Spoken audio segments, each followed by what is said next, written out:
ایک حدیث میں نے البدایہ میں پڑھی، اور جب روایت پڑھی نا تو پڑھ کے میں نے کتاب بند کر دی. میں نے کہا بس بھائی اب اس سے آگے کہاں جانا ہے کسی نے، یہ تو حد ہے، اس عنوان پر حد ہے.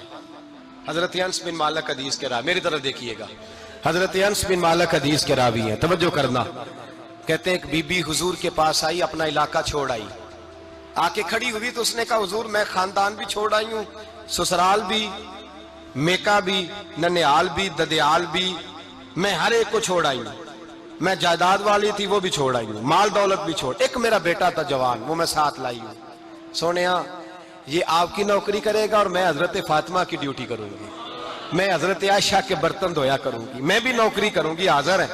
فرماتے ہیں رسول پاک نے بچہ اصحاب صفہ میں رکھ لیا، اصحاب صفہ میں، اور بی بی کو نبی پاک صلی اللہ علیہ وسلم نے عورتوں کے ساتھ متعین کیا. حضرت انس کہتے ہیں وہ نوجوان بڑا پیارا، بڑا میٹھا، بڑا دھیما، بڑا وفاشار، وہ سبق اچھی طرح یاد کرتا، وہ نماز دلچسپی سے پڑھتا، وہ حضور کی باتوں کو غور سے سنتا، وہ رسیلہ، وہ سنجیدہ، وہ کم گو، وہ میٹھا، وہ پیارا. کہتے ہیں بڑی دلکشا طبیعت، اس کی مقناطیسی سی شخصیت، طبیعت کھنچی چلی جائے اس کی طرف، بڑا حسین و جمیل وہ نوجوان.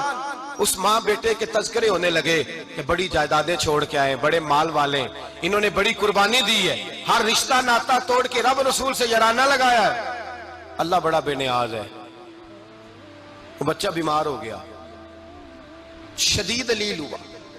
حضرت انس بن مالک فرماتے ہیں ہم قریب جا کے بیٹھے تیمارداری کرنے تو اتنا علیل ہوا کہ اس کا وجود کانپنے لگا. کہتے ہیں کچھ ہی دیر گزری تو اس نے کلمہ پڑھا، روح پرواز کر گئی، روح پرواز کر گئی، سننا روح پرواز کر گئی. کہتے ہیں نبی پاک صلی اللہ علیہ وسلم کو بلایا، حضور آئے تو آنکھوں میں آنسو.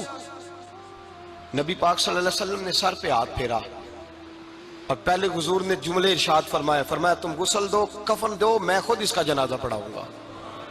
پھر حضور نے فرمایا نہیں، اسے غسل نہیں دینا، ارادہ بدل گیا ہے، پروگرام تبدیل ہو گیا، اسے غسل نہیں دینا، کفن نہیں دینا. حضور کیا کریں؟ فرمایا اس کی اماں کو جا کے بتاؤ. یہ نہیں فرمایا بلا کے لاؤ، اماں کو جا کے بتاؤ.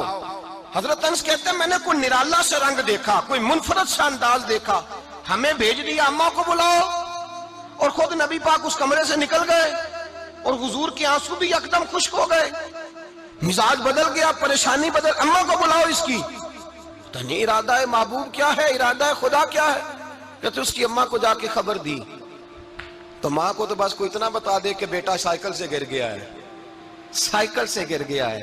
اماں ساری رات سوتی نہیں. ایک شاعر نے کہا تھا ایک مدت ہوئی میری ماں نہیں سوئی، میں نے ایک رات کہا تھا مجھے ڈر لگتا ہے، ایک رات کہا تھا مجھے ڈر لگتا ہے. یہ اپنے اپنے رنگ ہوتے ہیں، اپنا اپنا انداز ہوتا ہے. رمضان شریف کا مہینہ آتا تو میری اماں جی کہاں گری کا تیل منگاتی، چیزیں منگاتی، اور پھر زبردستی میں منع کرتا کہ اماں جی نہیں یہ آپ کیا کر رہی ہیں، میں تو تیل ویسے بھی ذرا کم استعمال کرتا ہوں، تو رگڑ رگڑ کے اور نہیں کتابیں بڑی موٹی ہیں، فلاں چیز بڑی موٹی، اس کا رنگ تھوڑا نرالا ہے.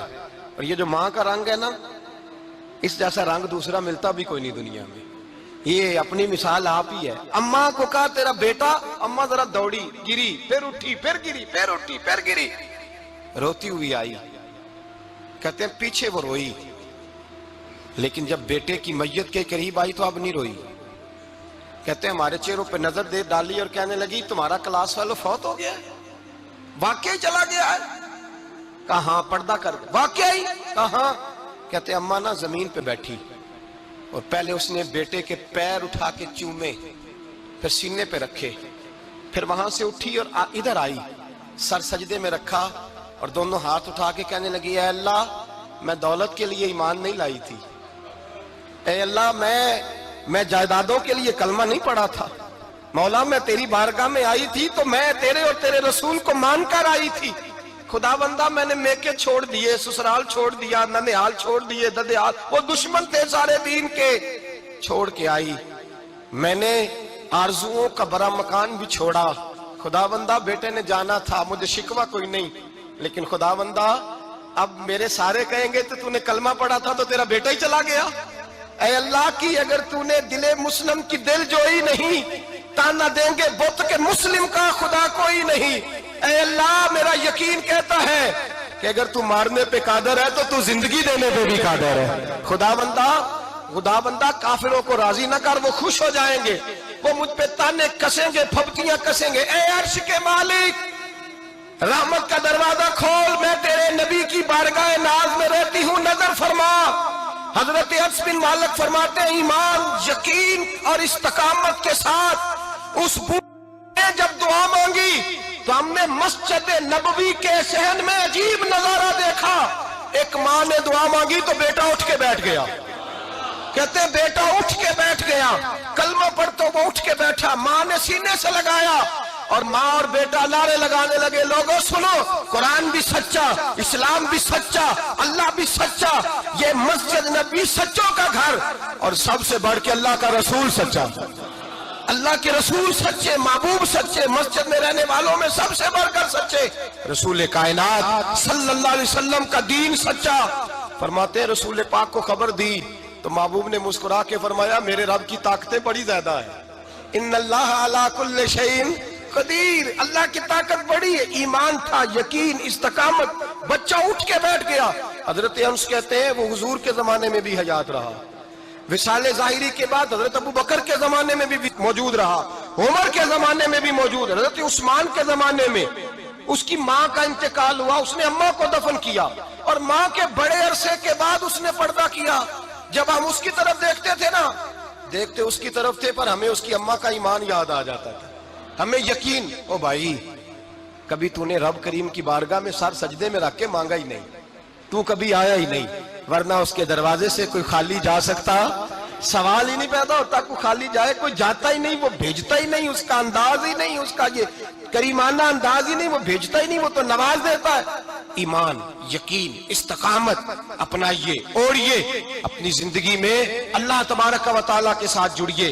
یہ دنیا داروں کے ساتھ ہم تعلق جوڑ کے رکھتے ہیں، کبھی SMS، کبھی ٹیلی فون، کبھی عید پہ مبارکباد، کبھی فلان جگہ، دنیا داروں سے جوڑ کے رہتے ہو، خدا سے جوڑ کے رہو، کبھی فجر میں جڑ جاؤ، کبھی زور میں جڑ جاؤ، کبھی تلاوت میں جڑ جاؤ، کبھی درود و سلام کی وجہ سے رب کریم کے ساتھ تعلق بناؤ، کبھی رمضان میں، کبھی ایمان میں، کبھی حج میں، کبھی عمرے میں، کبھی کسی غریب کی مدد میں، کبھی کسی لاچار کی مدد میں، کبھی بے کس کی مدد میں، کبھی مجبور کی مدد میں، جڑ جاؤ اللہ تبارک و تعالیٰ کے ساتھ، مضبوط ایمان، مضبوط قوت پیدا کرو، توانائیاں حاصل کرو، اپنے اندر خوبی پیدا کرو۔ میرے بھائی یاد رکھیں، ایمان مضبوط ہوتا ہے تو اللہ عرش سے مدد نازل فرماتا ہے، اور جب ایمان کمزور ہوتا ہے تو جو مدد پاس ہوتی ہے وہ بھی چھن جاتی ہے۔ ایک وعدہ کیا میرے نبی پاک نے، ذرا ایک تجربہ کریں تو صحیح، اس پر بھی ذرا تجربہ کریں، یہ 8 دن یہ نسخہ آزمائیں تو صحیح۔ رسول پاک نے فرمایا تو نماز پڑھ، تیرے نبی کا وعدہ ہے تیری روزی میں برکت ہو جائے گی، اس کو ذرا آزمائیں تو صحیح، آزمائیں تو صحیح۔ حضور نے فرمایا من صمت نجات، جو چپ کر گیا وہ نجات پا گیا۔ ذرا کچھ دن ایک ہفتہ زبان پہ پابندی تو لگائیں، بس خیر ہی بولیں، ذرا ایک ہفتہ اگلے جمعے تک ذرا دیکھیں تو صحیح، واقعی چپ کرنے سے سکون ملتا ہے، دیکھیں تو صحیح بھلا حضور کا یہ نسخہ آزمائیں تو صحیح، ایمان اور بھلا خاموش رہنے سے سکون ملتا ہے، طبیعت کو ڈھارس ہوتی ہے، اچھا سوچنے سے انسان کو سکون ملتا ہے۔ ہر آدمی کے بارے میں ایک ہفتہ ذرا اچھا سوچ کے تو دیکھیں، یہ تجربہ ذرا آزمائیں بھلا کیا ہوتا ہے۔ میرے بھائی اپنی زندگی میں رسول پاک صلی اللہ علیہ وسلم کی کہی ہوئی باتوں پہ عمل کریں، ایمان اور یقین کی دولت اپنائیں، پھر دیکھیں اللہ تبارک و تعالیٰ کتنا فضل کرتا ہے۔ آخر دعوانا ان الحمدللہ رب العالمین۔